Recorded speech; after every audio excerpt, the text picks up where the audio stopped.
Hello दोस्तों, Tata steel का detail में बिजनेस एनालिसिस और डिविडेंड पर डिस्कस करेंगे। तो इस वीडियो में हम डिविडेंड लेटेस्ट कैसे रिजल्ट्स आए हैं, वो बिजनेस अपडेट्स, वैल्यूएशन, रेटिंग और म्यूचुअल फंड एक्शंस, इन सब पर फोकस करने वाले हैं। शुरुआत हम डिविडेंड से करते हैं। तो देखिए, टाटा स्टील की तरफ से जो अभी का जो फाइनेंशियल ईयर है, साल में एक ही बार डिविडेंड आता है। तो इस बार जो डिविडेंड है 3.60 का डिविडेंड हो रहा है और जून 21 एक्स डिविडेंड डेट है। और जो भी एलिजिबल इन्वेस्टर्स हैं उनको जुलाई 19 तक पेमेंट हो जाएगा। दोस्तों, टाटा स्टील का जो डिविडेंड है लास्ट ईयर जैसा ही डिविडेंड है। हाँ, ये बात अलग है, लास्ट ईयर जैसा प्रॉफिट नहीं है दोस्तों। ये भी आपको मैं दिखा देता हूं। देखिए, ये लास्ट ईयर मार्च 2023 और 24 को हम देखते हैं। ये देखिए, लास्ट ईयर प्रॉफिट था, इस बार कंपनी के द्वारा लॉस हुआ है। तो इन सब चीजों को भी हमको समझना है। ठीक है, करंट प्राइस है 183 और जो डिविडेंड यील्ड हो रही है 2% की डिविडेंड यील्ड हो रही है। दोस्तों, तो जब हम स्टील की बात करते हैं, स्टील का हमारे देश में तो बहुत डिमांड है। जैसे मेगा सिटीज है, कनेक्टिविटी वहां यूज है, फिर नेशनल इंफ्रा प्लान, फिर एफोर्डेबल हाउसिंग, फिर साथ साथ में जैसे जैसे कंजम्पशन बढ़ेगा तो स्टील का भी डिमांड यहां पर बढ़ेगा। तो जो एंड यूजर्स हैं अलग अलग सेक्टर्स में, जब हम स्टील की बात कर रहे हैं तो हमको देखने को मिल रहा है। इनफैक्ट आप देखिए, ये जो कोविड का जो टाइम था उस समय में अचानक से जो स्टील की जो डिमांड है वो कम हुई थी। लेकिन अगर आप पिछले 2-3 साल में देखेंगे तो स्टील की जो डिमांड है, चाहे वो capital goods, infrastructure, automotive sector, हमको ओवरऑल एक पॉजिटिव या बढ़ता हुआ ट्रेंड ही देखने को मिल रहा है। दोस्तों, तो ओवरऑल डिमांड हमारे देश में स्ट्रांग है, लेकिन यूरोप में थोड़ा सा वीकनेस हमको देखने को मिल रहा है। और वो चीज रिफ्लेक्ट कहां कर रही है, ये देखिए, यहां जो पीएनएल है 4,910 करोड़ का लॉस इस बार हुआ है, जो कि पिछली बार 8,000 करोड़ से ऊपर का प्रॉफिट था। क्या रेवेन्यू बहुत ज्यादा घटा है? रेवेन्यू वैसे घटा तो है, 2.43 लाख करोड़ से 2.29 लाख करोड़, थोड़ा सा रेवेन्यू यहां पर घटा है। लेकिन इस बार जो एबिटा जो है वो भी यहां कम हुआ है। बट जो मेन जो चीज यहां पर इंपैक्ट हुई है वो हुई है यूके का ऑपरेशंस को। तो देखिए, यूके बिजनेस थोड़ा सा वहां रीस्ट्रक्चरिंग हो रहा है। मतलब क्या है, देखिए, टाटा स्टील के जो स्टील प्लांट्स हैं वो भारत में तो है ही, लेकिन साथ साथ में यूके में भी है, नेदरलैंड्स में भी है। अब जो यूके का जो स्टील प्लांट है, स्टील जो बनती है वो ब्लास्ट फर्नेस से बनती है। अब ब्लास्ट फर्नेस से जब वो बन रही है तो बहुत ज्यादा उससे क्या होता है, इन्वायरमेंटल पॉल्यूशन होता है। तो इसमें, और बहुत पुराना भी ये हो गया था, तो इसीलिए अभी वो रिप्लेस होगा, और रिप्लेस होगा इलेक्ट्रिक आर्क फर्नेस से। तो इससे क्या हो रहा है, बिजनेस में इंपैक्ट पड़ रहा है, बिजनेस की कंटिन्यूटी में इंपैक्ट पड़ रहा है। और देखिए, नया एक तरीके से फर्नेस लगाना तो ये भी एक बहुत बड़ा खर्चे का काम है। तो यूके गवर्नमेंट की तरफ से उनको कुछ पार्ट फंडिंग या फिर जो है सपोर्ट जो है वो मिला है, क्योंकि अकेला टाटा अगर स्टील इतना बड़ा वो खर्चा करे, जितना मैं समझ पा रहा हूं $1 बिलियन से भी ज्यादा का ये खर्चा है, तो वो अकेला तो कोई कंपनी करे तो वो फिर इतना सही नहीं है। तो यूके गवर्नमेंट भी यहां पर शामिल है। तो अभी वहां पर शटडाउन धीरे धीरे जो फर्नेसेस हैं वो होना शुरू हो गए हैं और आने वाले क्वार्टर्स में होंगे। ठीक है, अब लॉस जो है वो तो हो ही रहा है, लेकिन अब धीरे धीरे लॉस कम हो रहा है। कंटिन्यूटी के लिए कुछ कुछ काम वहां पर चलता रहेगा। और रिसेंट में नेदरलैंड बिजनेस में भी थोड़ा लॉस हमको देखने को मिला है। तो आप ऐसा समझ सकते हैं टाटा स्टील का बिजनेस ऐसा कि इंडिया में, हमारे देश में बहुत स्ट्रांग चल रहा है, इंडिया के बाहर चाहे वो यूके हो या नेदरलैंड्स हो, वहां पर बहुत स्ट्रांग नहीं देखने को मिल रहा है। वहां पर फिर हमको थोड़ा 1-2 साल आगे देखना होगा कि किस तरीके से कंपनी कमबैक कर रही है। दोस्तों, नेट डेट को अगर आप देखेंगे तो लास्ट क्वार्टर के कंपैरिजन में नेट डेट जो है थोड़ा सा हमको कम देखने को मिल रहा है। दोस्तों, but net debt to EBITDA ratio बढ़ा है। नेट डेट टू इक्विटी 0.78%, ये भी बढ़ी है। ये FY22 जब उन्होंने रिकॉर्ड प्रॉफिट किया था, ये देखिए, ये FY22 मार्च का यहां पर रिकॉर्ड प्रॉफिट था, 41,000 करोड़ से ऊपर प्रॉफिट। इस समय में टीसीएस से ज्यादा प्रॉफिट यहां किया था टाटा स्टील ने। सबसे बड़ा अगर कोई प्रॉफिट सेंटर अगर आप मानेंगे तो वो कौन है टाटा ग्रुप के लिए, टीसीएस है। लेकिन टीसीएस के केस में आप देखिए, वहां पर स्टेबल कॉन्सिस्टेंट आपको नंबर्स देखने को मिलेंगे। लेकिन टाटा स्टील हर साल यहां अलग अलग प्रॉफिट दे सकता है। यहां देखिए 1174, यहां देखिए 2 साल के बाद 41,000 करोड़ से ऊपर, अगले ही साल प्रॉफिट गिर जाता है 8,000 करोड़ और अगले ही साल नेगेटिव प्रॉफिट। तो ये टाटा स्टील का इशू नहीं है, ये स्टील सेक्टर की किसी भी कंपनी को अगर आप देखेंगे तो ये साइक्लिसिटी आपको देखना होगा। यहां बहुत सारे फैक्टर्स काम करते हैं। इंटरनेशनल भाव क्या चल रहे हैं, वहां पर उनको क्या रियलाइजेशन मिल रहा है, एबिटा या एबिटा पर टन उनको क्या मिल रहा है, फिर स्टील किससे बनता है, आयरन ओर से और कोल से, तो वहां क्या प्राइसेस चल रहे हैं। अगर सोच लीजिए कोल का प्राइसेस बहुत ज्यादा बढ़ जाए और स्टील बनाने के लिए कोयले की जरूरत है, तो उससे क्या हो जाएगा,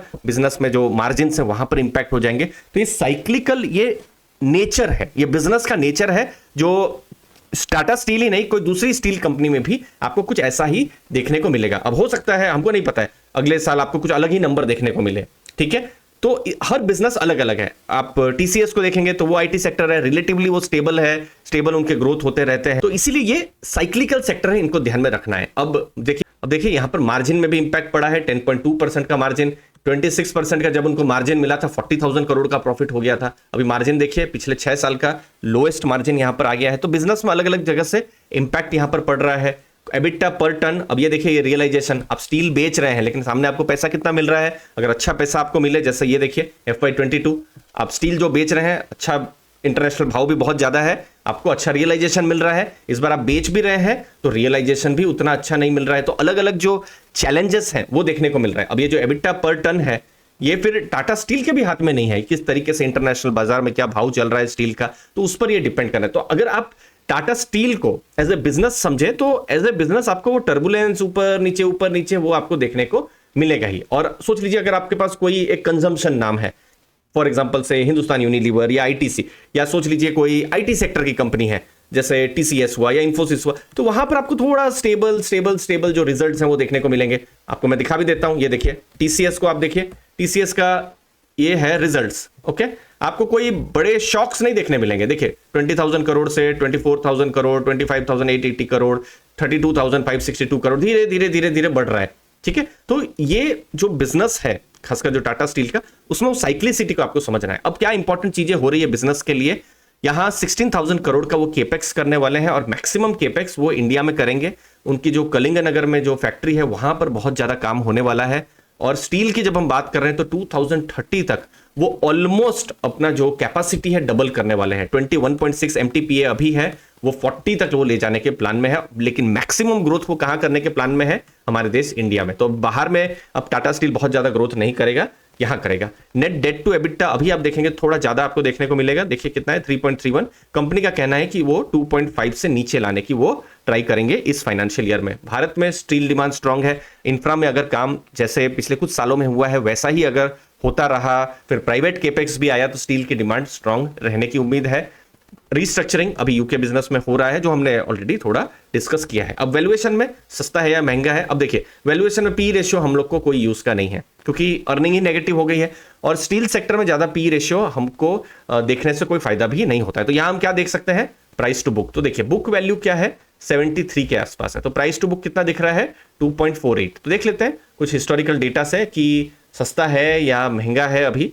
तो देखिए 10 साल का प्राइस टू बुक 1.1 मिला है, किसको, टाटा स्टील को। अभी बुल मार्केट चल रही है, सब जगह बुल है, तो ये चार्ट देखने से ही पता चल रहा है कंपनी भले ही लॉस में है लेकिन ऑल टाइम हाई वैल्यूएशन भी मुझे देखने को मिल रहा है। ऑल टाइम तो चलिए गलत वर्ड होगा, 10 ईयर का ये डेटा है, मैं मैक्स भी कोशिश करता हूं कि जितना पुराना डेटा आ सके। तो और पुराने डेटा आए हैं, जैसे ये देखिए 2007, उस समय में 4.4 का वैल्यूएशन मिला है, लेकिन वो बहुत पुराना समय है। रिसेंट में अगर आप देखेंगे लास्ट 10 ईयर्स में, तो ये देखिए जो बहुत ज्यादा प्रॉफिट वो कर रहे थे 2021-22 में, तो 2.4 का उनको मिला था। ये 2018 के समय में भी 2.4 का मिला था। तो आप मान लीजिए लास्ट 10 ईयर्स में सबसे हाई वैल्यूएशन में मिल रहा है। तो वो वैल्यूएशन कंफर्ट अभी हमको टाटा स्टील में नहीं देखने को मिल रहा है। तो इंपॉर्टेंट चीजें बिजनेस के लिए, साइक्लिकल बिजनेस है, रॉ मटेरियल के प्राइसेस वॉलेटाइल होते हैं, ऊपर नीचे होते हैं, तो उससे बिजनेस में इंपैक्ट पड़ता है, जैसे कोल और आयरन के प्राइसेस। एक और चीज है चाइना फैक्टर को हमने डिस्कस नहीं किया। अब 50% ग्लोबल स्टील प्रोडक्शन कौन करता है, चाइना करता है। वहां कुछ पॉलिसी चेंज हो तो पूरा ग्लोबल स्टील की जो मार्केट है उसमें इंपैक्ट हो जाता है। तो इससे डायरेक्टली नहीं इनडायरेक्टली टाटा स्टील के बिजनेस को भी इंपैक्ट हो सकता है, ठीक है। तो यहां हम लोग क्या चीजें कुछ समझ रहे हैं, लॉन्ग टर्म स्टील की डिमांड बहुत ही स्ट्रांग है, टाटा स्टील अपने बिजनेस को भी ग्रोथ कर रहे हैं, लेकिन बिजनेस में भी डेट ज्यादा है, बिजनेस अलग अलग चैलेंजेस से गुजर रहा है। जैसे यूके का जो बिजनेस है वहां रिस्ट्रक्चरिंग हो रही है, अगले 2 साल में वो किस तरीके से शेप लेगा, वो एक थोड़ी सी अनसर्टेनिटी हमको देखने को मिल रही है। वैल्यूएशन कंफर्ट अभी हमको बहुत ज्यादा नहीं देखने को मिल रहा है। तो ये जो बिजनेस के दोनों ही जो स्ट्रेंथ है, वीकनेसेस है, और सबको हमने डिस्कस किया हुआ है। म्यूचुअल फंड्स किस तरीके से देख रहे हैं, और मैं देख रहा हूं कि म्यूचुअल फंड मोस्टली आप ऐसा मान सकते हैं न्यूट्रल से थोड़ा पॉजिटिव की तरफ जा रहे हैं। जैसे कुछ फंड्स देखिए, ICICI prudential multi asset fund, उन्होंने बाई किया है, 0.96% उनका वेट है। एसबीआई बैलेंस एडवांटेज 2.56% वेट है। निप्पॉन इंडिया लार्ज कैप 1.55% का वेट है। मिराई एसेट लार्ज कैप 0.83% का वेट है, थोड़ा ट्रिम किया है। सिमिलरली आदित्य बिरला सन लाइफ फ्लेक्सी कैप 1.45% का वेट है, उन्होंने भी ट्रिम किया है। एसबीआई फ्लेक्सी कैप अलग जा रहे हैं, 1.21% का वेट से उन्होंने यहां पर नया बाइंग किया है। तो ओवरऑल हमको समझ में आ रहा है 0.8 से 2.6% के बीच में मैक्सिमम जो बड़े फंड्स को अगर हम देखें तो उन्होंने वेट रखा है। तो ऐसा भी नहीं है कि बहुत कम वेट रखा है 0.1, 0.2, 0.5% की भाई एकदम इनसिग्निफिकेंट हो गया, लेकिन कोर वेट भी नहीं रखा है। कोर वेट कैसा 5%, 6%, 8% वैसा भी उन्होंने नहीं रखा है, क्योंकि साइक्लिकल बिजनेस है। हो सकता है फंड मैनेजर्स की सोच रही हो साइक्लिकल बिजनेस है, मेरे पोर्टफोलियो में बहुत उतार चढ़ाव हो सकता है, तो एक 1%, 2% के आसपास ही मोस्टली जो बड़े फंड्स हैं इन सब का एयूएम देखेंगे तो इस सब मैंने बड़े फंड्स ही यहां पर लिए हुए हैं। तो उस तरीके से वेटेज हमको देखने को मिल रहा है। दोस्तों आपके क्या व्यू है इस वीडियो के ऊपर, टाटा स्टील के बिजनेस के ऊपर? मुझे उम्मीद है आपको वैल्यू जरूर मिली होगी। आपके कीमती समय के लिए बहुत बहुत धन्यवाद। थैंक यू दोस्तों।